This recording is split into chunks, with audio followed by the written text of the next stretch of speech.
All Nigerians benefit from federal government's renewed hope transport palliatives to cushion transport fares across the country. Let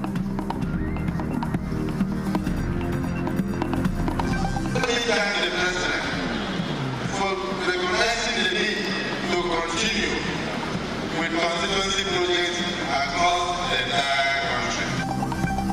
Senate President Godswill Akpabio applauds President Bola Tinubu's support for constituency projects nationwide, apps on improving citizens' lives. This has shown that this state needs serious interventions when it comes to the issue of drug abuse. NDLEA says trafficking and abuse of cannabis remain most prevalent challenges confronted in the outgoing year 2024.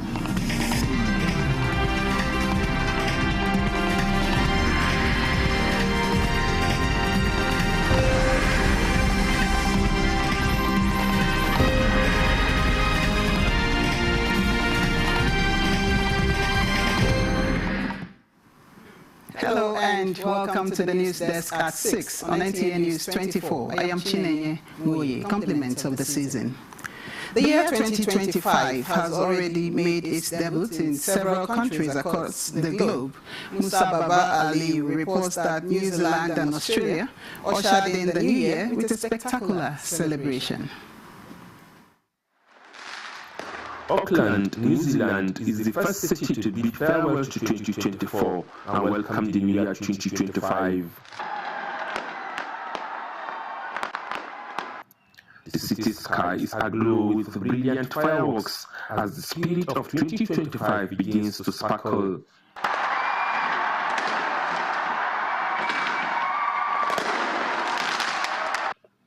Two hours later, Australia joined in the festivities, with thousands of people gathering in Sydney to celebrate the new year.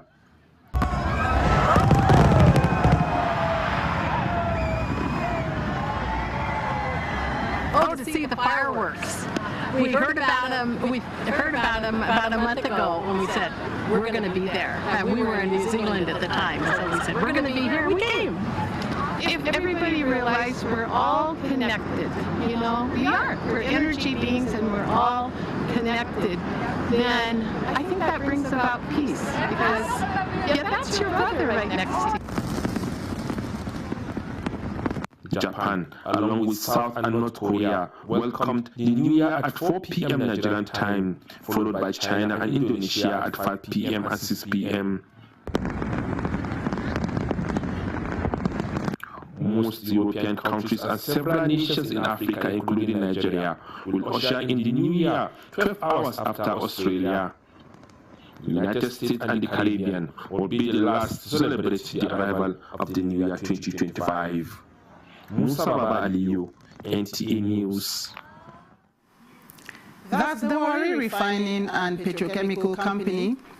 WRPC has resumed operations, marking a pivotal moment for the country's energy sector. With a capacity of 125,000 barrels per day, the refinery's revival is crucial for Nigeria's overall goal of energy self-sufficiency, reducing reliance on imported petroleum products and prices. Lydia Sampson has details.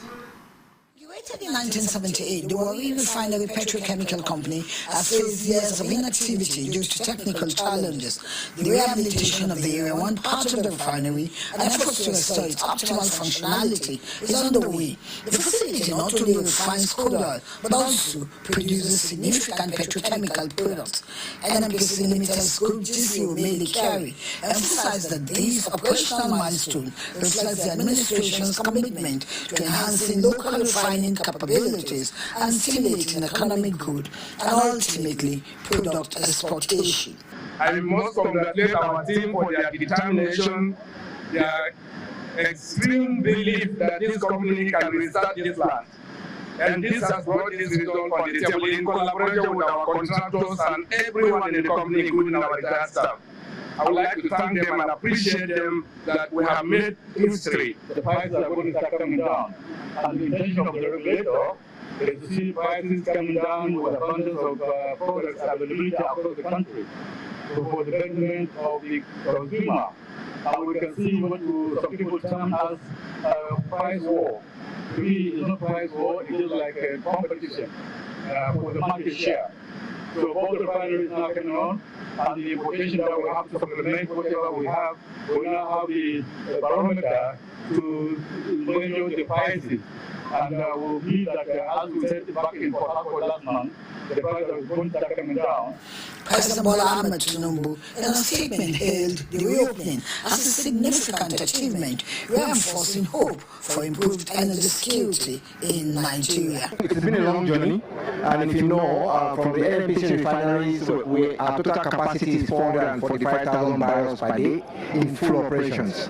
So with Warri Area 1 now coming on stream, we're doing 60% of the 125. And the reason why we cannot ramp up is because we still have to commission the other areas, area 2 and 3.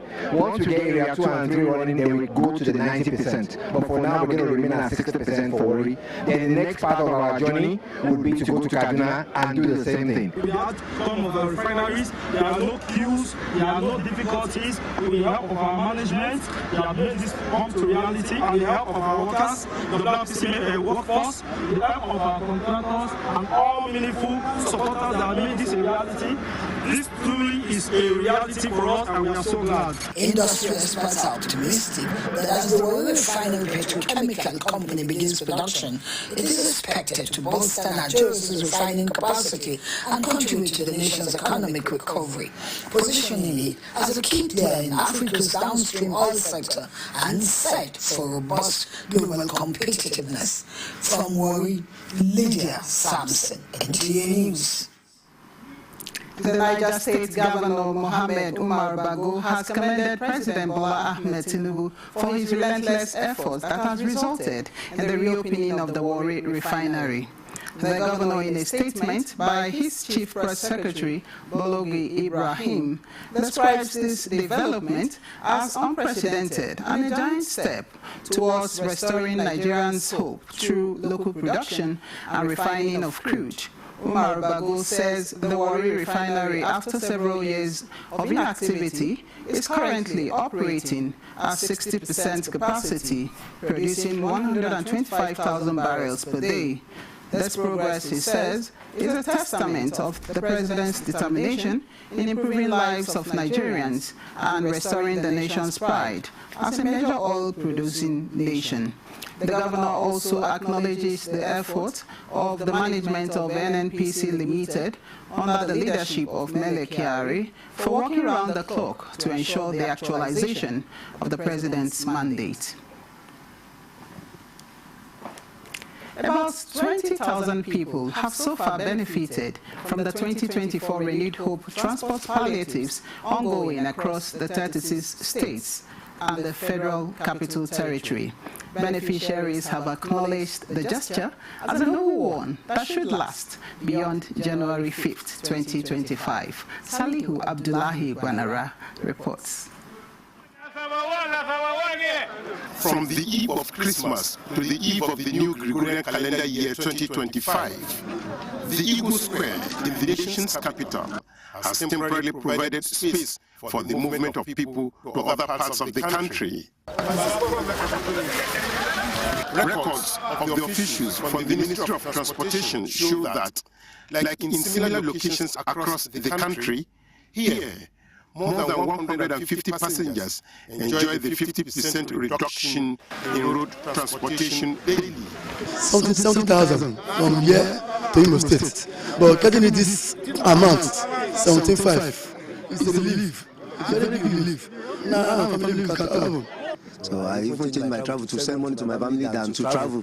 When I heard about this information that they are carrying Lagos 15,000 in Eagle Square, government are doing something, I thought it's fake already. But when I came yesterday and I see it's not fake, it's original. I was actually thinking of 100 plus before, but now that the thing is 15,000 naira, in fact, the vehicle are brand new.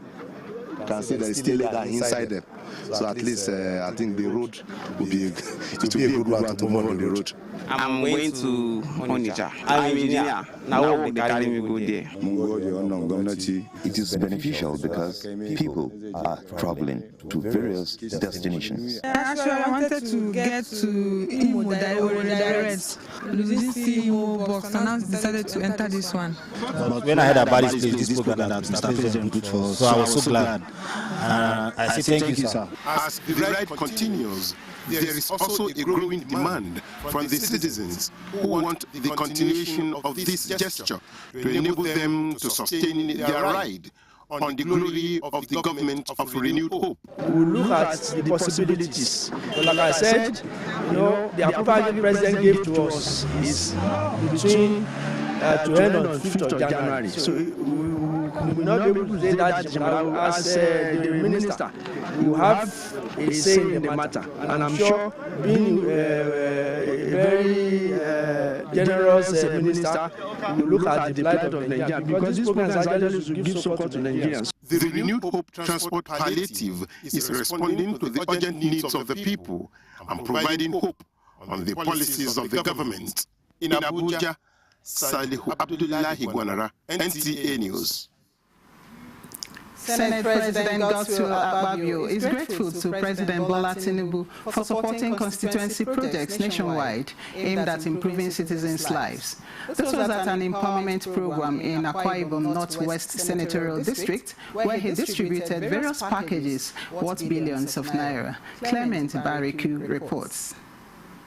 Constituents and Nigerians alike, the event here is described as the mother of all empowerment programs held at the Ikotopene Stadium. The empowerment program is Senator Akpabio's way of thanking his constituents for their support and for keeping faith with President Bola Tinubu's administration. So let me thank the President for recognizing the need to continue with constituency projects across the entire country. This is the only way the President can touch the lives of the ordinary citizens. The Senate President emphasizes that the 10th Senate has enacted the Southeast Development Commission with similar benefits planned for other regions. Paramount rulers in the senatorial district received gifts courtesy of the Senate President. Additionally, 2,000 students received scholarships of 200,000 naira each. Beneficiaries expressed joy and appreciation for Akpabio's leadership and empowerment initiatives. That somebody like me will be recognized, and we are going to use it like me, judiciously. He has done what no man has ever done in this state. Senator Akpabio's commitment to empowering his constituents is in line with his legislative agenda, which focuses on promoting the economic and social well-being of the people of Akwa Ibom Northwest Senatorial District in particular, and Akwa Ibom State at large. Clement Baragui, NTA News. Kogi State Governor Ahmed Usman Ododo has disbursed $2 million to farmers across 21 local government areas of the state. Jonathan Omajele reports that 80 communities are benefiting from the scheme, funded in collaboration with the World Bank's Agro-Climatic Resilience in Semi-Arid Landscapes project, ACRESAL. We have signed to serve them with the fear of God. We have signed to protect and project their interests. The fight against food insecurity has remained the top priority for the governor of Kogi State.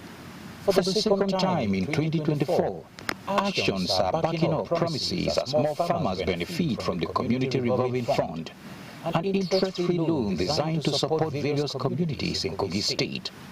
A total of 80 communities, comprising 2,321 beneficiaries, were included in this phase of the scheme, with each community receiving the sum of $25,000.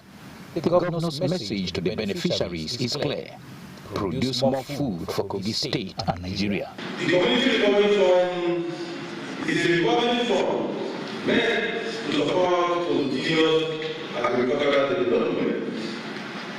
Misuse will not be tolerated.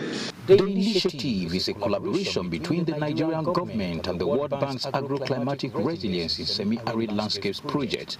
The first phase of the program took place in June this year. That was about the same time our food security conscious governor flagged off the wet season farming in the state, where hundreds of tractors were procured and farming implements were given to farmers to boost mechanized farming, thereby increasing food yield and boost agricultural productivity in the state. We use this to boost food production in Kogi State. With continued investments in agriculture, this latest effort is expected to play a critical role in addressing food insecurity and supporting the nation's efforts to avert food crisis. In Lokoja, Jonathan Omajali, NTA News. And this is the news desk at 6 on NTA News 24. We'll take a break here. More reports when we return. Do stay.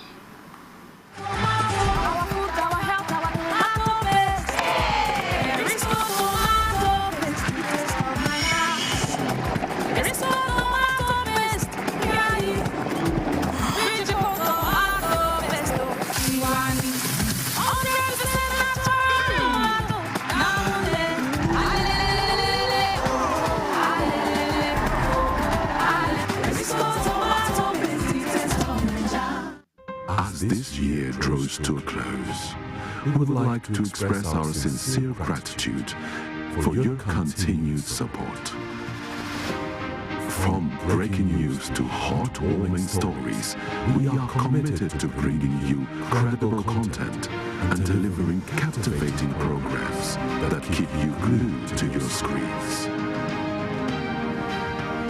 Our team is committed to providing exceptional service to delight our clients. We say thank you to those who have supported us through the year, from government agencies to corporate clients, political parties, religious bodies, and, most importantly, our viewers. As we welcome the new year, we look ahead with a promise to bring you the best in broadcasting as we continue this journey with you. Season's greetings from all of us at NTA. Thank you so much for staying on. With the adoption of tight agricultural policies and attractive incentives to explore the business aspect of food production, Nigeria is capable of achieving sustainable food sufficiency. This is coming from the wife of the Lagos State Governor, Dr. Ibijoke Sanwo-Olu, during the presentation of winners at the recently concluded Every Home a Garden initiative in Lagos. John Ken Ababoya reports. For several months, 152 first-time female farmers drawn from the 5 Ile divisions of Lagos State cultivated and harvested vegetables and other crops as they competed in the Every Home a Garden national competition, an initiative of the First Lady of Nigeria, Oluremi Tinubu. Don't just wait for others to farm, to grow these crops for you to consume. You also have to come on board, do something in your own little corner, your own little way, contribute to food security in the country. Being meticulous about how I planted, from the planting, transplanting, I took them through all the stages, and then I had multiple crops and everything to the glory of God grew nicely. Dr. Ibijoke Sanwo-Olu, who presented checks to the winners, says the efforts of the female farmers is a testament that with determination, Nigeria can attain self-sufficiency in food production. To you all, and encourage you to sustain the home gardening passion, learn, unlearn, relearn. Please be the trainer, train the trainer, encourage more women out there that you can grow these things. I enjoyed the winners and consolation prize recipients to continuously practice smart farming in their homes and encourage other people in their community and neighborhood. Commissioner for Agriculture and Food Systems urged the female farmers to sustain the initiative, which she says will ensure food security in every home. This 2025, you will be part of those who will be supplying our food hubs and selling to our consumers. What we are doing today is what we should continue to do. to revive farming, to let the world know that farming is our natural profession. Let this moment serve as a motivation to continue cultivating not only gardens in your homes, but also the seeds of hope, growth, and prosperity in Lagos. 4 other winners in the Lagos division smiled home with 500,000 naira each, with more than 100 others rewarded with consolation cash gifts of 100,000 naira each. In Lagos, Joy Ken Abakoya, NTA News. And in Nasarawa State, the federal government is donating relief materials to 300 vulnerable women in parts of Nasarawa State under the Renewed Hope Family Support Program. Minister of Women Affairs, Iman Suleiman Ibrahim, said the palliative is to improve livelihood of the downtrodden in the society. Aliyu Tijani reports. Vulnerable women, including the aged from Kefi, Kokona, and Akwanga local government areas, benefit from the palliative. Martina Emmanuel, an aged woman whose husband is incapacitated, says the palliative came handy to cushion the prevailing economic challenges as she commends federal government for this. My husband is a paralyzed man. Immediately he retired from the police force. Paralyzed. He has stroke. This food he helped me a lot because of New Year and Christmas. My children don't have anything. We don't have anything. But this minister that he gave us this food, may God reward him, reward her abundantly. Nasarawa State Commissioner for Women Affairs distributes the food items to the 300 vulnerable women on behalf of Minister of Women Affairs. The minister says the palliative is part of the social safety net developed by the Ministry of Women Affairs to support women and lift them out of poverty. Commend the Honorable Minister for this initiative, and we also thank Mr. President for ensuring that no one is left behind. The support for the vulnerable women is expected to be extended to other parts of the country in Lafia. Aliyu Tijani, NTA News. Also in the spirit of celebration and inclusivity, Governor Francis Nwifuru of Ebonyi State gathered the elders, widows and widowers to a party to give them a sense of belonging. Kele Bubunna reports that the governor harped on the need for government at all levels to invest in caring for this set of individuals in the society. The party for the 5,000 elders, widows and widowers drawn from the 13 council areas of the state has become a yearly ritual by the state government aimed at giving them a sense of belonging in this festive period.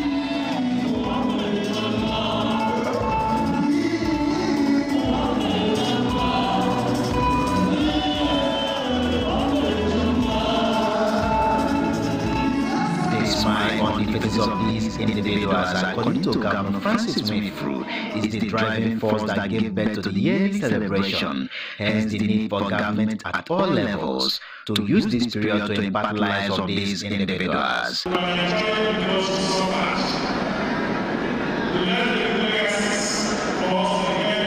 The recognition, one of them says, will not only impact their lives and families positively, but has also shown the humanistic disposition of the present government.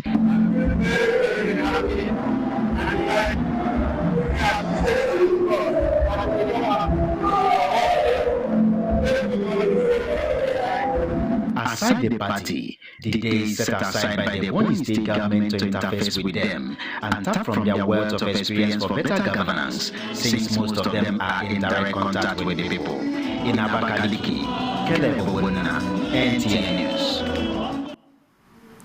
The Kwara State Commander of the National Drug Law Enforcement Agency says trafficking and abuse of cannabis was the most prevalent challenges the command was confronted with in the outgoing year 2024. Commander of Narcotics in Kwara State, Fatima Oola, disclosed this while briefing journalists on the scorecard of the command in the year under review as she solicited citizens' cooperation to put an end to the menace. Aisha Abubakar Yahaya has the report. 929 persons, according to Commander NDLEA Kwara Command, Fatima Kukola, were arrested during the year for abusing and dealing in drugs. During raid operations of drug joints, 185 drug users were arrested, and after thorough investigation, some were referred to the Drug Demand Reduction Unit of the Command for intervention and reintegration back to the society. In 2024, the prosecution and legal unit secured 138 convictions, of which 128 offenders were males and 10 females. With this kind of cannabis seized in Kwara State, this has shown that this state needs serious interventions when it comes to the issue of drug abuse and drug trafficking in the state. And these interventions that we're talking about is one, continuous creation of awareness in the community, in the schools, in the villages, in the city centers. Completion of the ongoing 200% capacity rehabilitation center, adequate funding, and provision of utility vehicles are among the demands of the command to be able to function effectively in the coming years. If you have a place that will take 100 male and 100 female, this will go a long way to help people who are drug users to reduce the problem of drug problem in the state. The commander appealed to members of the public to speak out when they see something, emphasizing that cannabis remains prohibited and illegal substance in Nigeria. Aisha Bakari Yahaya, NTA News. And that concludes the news desk at 6 on NTA News 24. Thank you so much for watching. I am Chine Muye. Happy New Year in advance.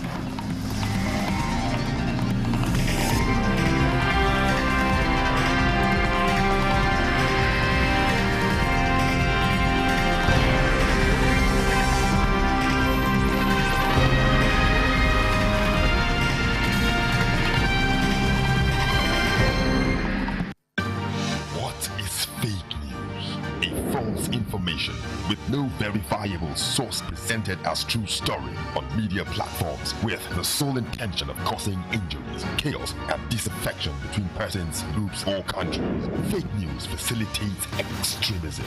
Fake news creates panic and distrust. Fake news breeds hatred. Fake news kills. Don't joke with it. Don't be in a rush. Verify your sources and facts. It is better late than fake. This message is